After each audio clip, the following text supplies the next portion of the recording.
परिवहन विभागात सुरू असलेल्या भ्रष्टाचाराच्या आणि छळवणुकीच्या प्रकारांवरून काँग्रेस नेते विजय वडेट्टीवार यांनी गंभीर आरोप केलेत। आरटीओ विभागातील बदल्या आणि बेकायदेशीर वसुलीसाठी एक मोठं रॅकेट सक्रिय असून प्रामाणिक अधिकाऱ्यांना खोट्या गुन्ह्यात अडकवलं जात असल्याचा आरोप वडेट्टीवारांनी केलाय। खरमाटेसह खैरनार, भुयार, पोटदुखेंची वसुली चौकडी असल्याचंही वडेट्टीवार म्हणाले। तर परिवहन विभागातील निवृत्त अधिकारी बजरंग खरमाटे हे या संपूर्ण रॅकेटचे सूत्रधार असून वसुलीसाठी त्यांनी समांतर यंत्रणा उभी केली आहे, असाही आरोप वडेट्टीवारांनी लगावला। विदर्भाच्या या सगळ्या मुलांना त्रास देण्याचं काम पश्चिम महाराष्ट्रातील ही मंडळी करतायत। हा भुयार असेल किंवा खैरनार असेल, हे प्रमोशन यांचं झालं, यांना नेस्तनाबूत करायसाठी हे सगळं षडयंत्र रचल्या जात आहे। आणि तो ट्रक चालक कधीच त्या ठिकाणी गेला नाही, त्याचे सर्व पुरावे आहेत, त्या रोडवर चाललाच नाही। अशा ट्रक चालकाला पकडून, मालकाला पकडून तो ट्रॅप लावला गेला। का तर तेथील अवैध वसुली या खरमाटेची यांनी बंद केली।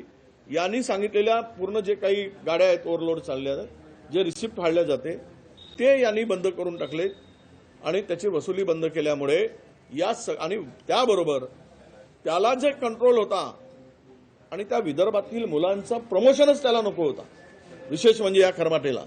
त्यामुळे या सगळ्या यंत्रणेला हाताशी धरून हा पूर्णतः बनावट FIR हा तयार केला गेला। बनावट हा विदर्भातील मुलांना आरटीओ जे आता इन्स्पेक्टर झालेत त्यांना कंट्रोलमध्ये आणायचं, तो धमकवतोय, त्याचे क्लिप आहेत, त्याचे फोन रेकॉर्ड आहेत। तुम्ही माझं ऐकणार नसाल तर मी तुम्हाला नेस्तनाबूत करेल, तुम्हाला उद्ध्वस्त करेल। आणि हे सर्व जी काही माहिती आता आमच्याकडे उपलब्ध आहे ही संपूर्ण, आणि त्याच्याबरोबरचे क्लिप्स आहेत, फोन रेकॉर्ड आहेत। तर हे काय करतायत आमचे मंत्री? मंत्र्यापर्यंत अजून काही हे नाही, खालीच मी माहिती घेतली, मंत्र्यापर्यंत ही काही जात नाही आहे, म्हणजे सरनाईकापर्यंत ही काही सगळी वसुली जात नाही। पण आरटीओची सिस्टम पूर्ण हायजॅक करण्याचं काम हा खरमाटे करतोय। याचं नाव अनेक वेळा खरमाटेचा बदल्यांचा रॅकेट चालवते म्हणून यापूर्वी आमची सत्ता होती त्यावेळेस याचं नाव आलं होतं, त्याच्यापूर्वी सुद्धा या खरमाटेचं नाव आलं होतं। महाराष्ट्रभर प्रत्येक ठिकाणी याला कंट्रोल करून त्या नाक्यावरची तपासणी करतो। आता उदाहरणार्थ हा जबरदस्तीनं वसूल करायला लावतो। सर्व आरटीओची विदर्भातील इन्स्पेक्टरची अधिकाऱ्यांची बैठक या दोघांनी घेतली, राजू नागरे, भुयार, खैरनार। भुयार आणि खैरनार हे सस्पेंड झाले, सस्पेंड होऊ नये त्यांचा हस्तक्षेप काही संपलेला नाही। हेच सगळे दोघेच हे पूर्ण रॅकेट चालवतात। तर याच बेकायदेशीर वसुलीच्या मुद्द्यावरून काल सभागृहात अनिल परब देखील आक्रमक झाले होते आणि त्यावर उपमुख्यमंत्री एकनाथ शिंदेंनी काय उत्तर दिलंय पाहूयात। कळसकर नावाचा एक आरटीओ मध्ये अधिकारी होता, ज्याच्या बाबतीमध्ये मी मागच्या अधिवेशनामध्ये त्याने जवळजवळ 310 लोकांकडे असिस्टंट इन्स्पेक्टर टू इन्स्पेक्टरच्या प्रमोशनसाठी 50-50, 60-60 लाख रुपये मागितले।